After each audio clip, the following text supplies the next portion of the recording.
파란 리본 TV입니다. 다 큰 자녀 싸가지 코칭 코너이고요. 오늘은 63번째입니다. 부모에게 형벌을 가하겠다는 아이. 왜 그럴까? 어떻게 대처해야 될까? 이런 이야기를 드립니다. 엄마 아빠를 심판할 거야. 엄마 아빠를 재판할 거야. 엄마 아빠에게 벌을 줄 거야.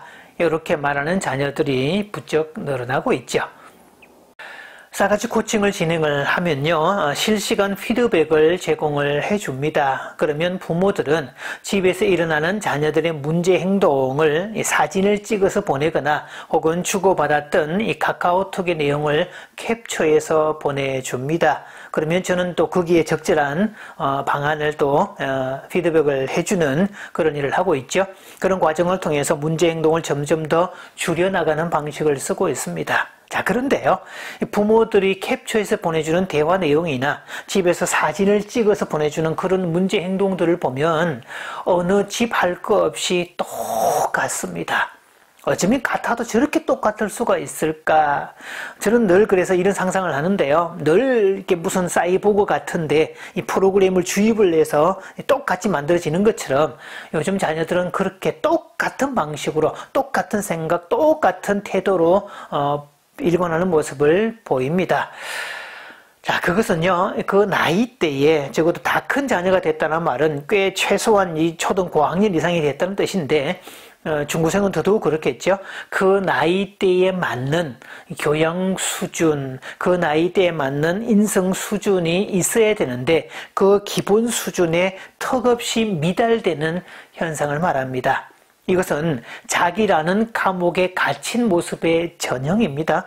원래 자기라는 감옥에 갇히는 때는 영아기 때 그 시간을 거쳐야 됩니다. 영아기 때는 자기 중심적이고 자기라는 세계 속에 갇혀 있어야 되는데, 그래서 대상관계 심리학자들은 영아기 때는 자기라는 세계 속에 갇혀 있어도 괜찮다. 그게 지극히 정상이다라고 해서 정상적 자폐기라고 하죠.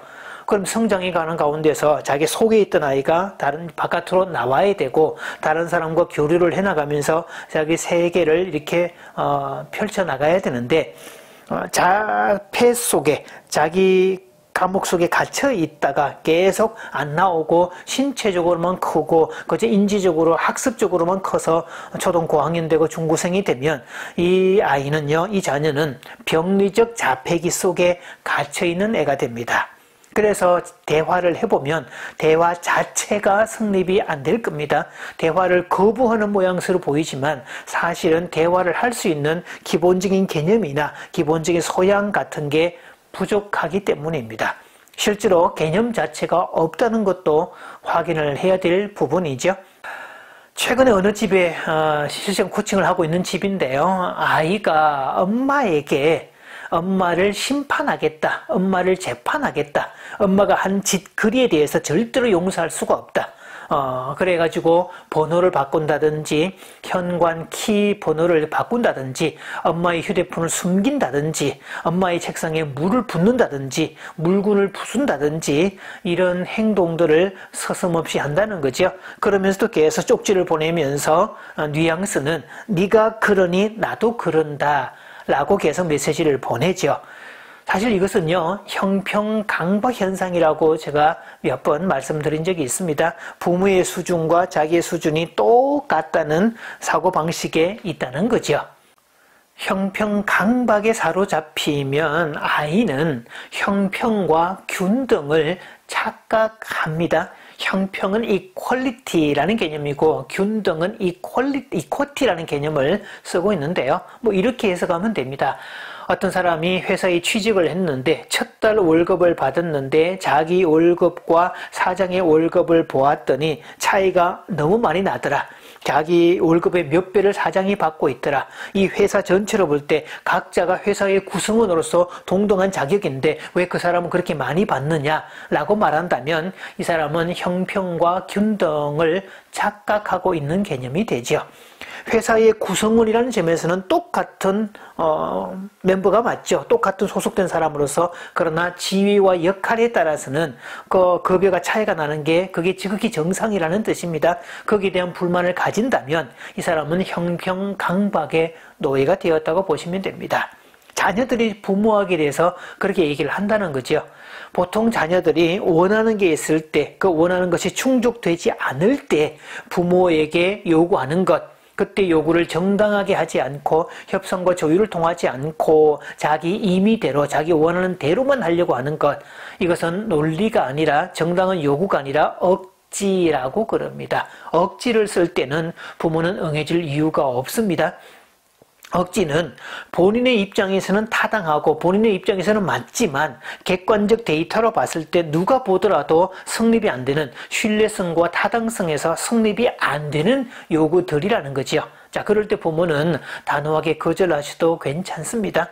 그래서 자녀들은 대체로 억지를 부리거나 자기 비하나 협박으로 죽여버리겠다거나 죽어버리겠다거나 이런 방식으로 부모를 통제하려고 하지요. 욕구가 좌절될 때에는 우리는 두 가지를 생각을 해야 됩니다. 특히 관계에서 욕구가 좌절되었다라고 할 때, 첫째는 상대방을 살펴보아야 됩니다. 상대방의 입장, 상대방의 생각, 상대방의 상황을 봐야 되겠죠. 상대가 거절할 수밖에 없는 이유를 살펴보아야 됩니다. 그래서 상대가 거절하는 이유가 정당하고 타당하다면 나는 그것을 받아들이고 욕구를 줄이든지 욕구의 수준을 낮추든지 혹은 욕구를 철회하거나 또는 유보하든지 이렇게 해야 되죠. 또 내가 어떤 무리한 태도로 접근했을 때 내용에 상관없이 내 정당한 요구를 할지라도 태도가 무례할 때는 거절당한다는 점도 기억을 해야 됩니다. 이것은 흔히 협상과 조율의 법칙이라고 하는데요. 관계든 나중에 사회생활을 하든 기업과 기업이 만나든 이렇게 협상과 조율을 해야 되는데 협상의 가장 기본 원칙은 예의를 지키는 겁니다. 그 어떤 협상도 예의를 벗어날 때는 협상 자체가 성립이 안 된다는 거죠. 그래서 어릴 때는 갓난아기고 영유아 때는 아직 어리고 절대 어조 상태이기 때문에 부모가 다 알아서 공급을 해주지만 적어도 초등 고학년 이상 다 큰 자녀가 되었다면 자녀는 자기가 원하는 게 있을 때 부모와 협상과 조율을 통해서 원하는 것을 배워가야 됩니다. 그래야 나중에 사회에 나갔을 때도 협상의 달인이 될 수 있죠. 그렇다면 부모는 어떻게 대처해야 할까요? 자, 아까 협상할 때 두 가지를 생각해야 되는데 그 두 가지를 정반대로 생각하시면 됩니다. 자, 첫째는요, 정확한 정보를 요구하십시오. 자녀들이 막연한 충동이나 탐욕 같은 것은 거절하셔도 되고요. 주로 게임만 하겠다, 스마트폰만 하겠다 이런 식으로 자기가 원하는 것만 하려고 하는 거, 이런 것들은 거절하셔도 괜찮습니다. 또 사치와 낭비도 단호히 거절을 해야 되죠. 돈이나 물건의 소중함을 모를 때, 이럴 때도 단호히 거절하셔도 괜찮습니다.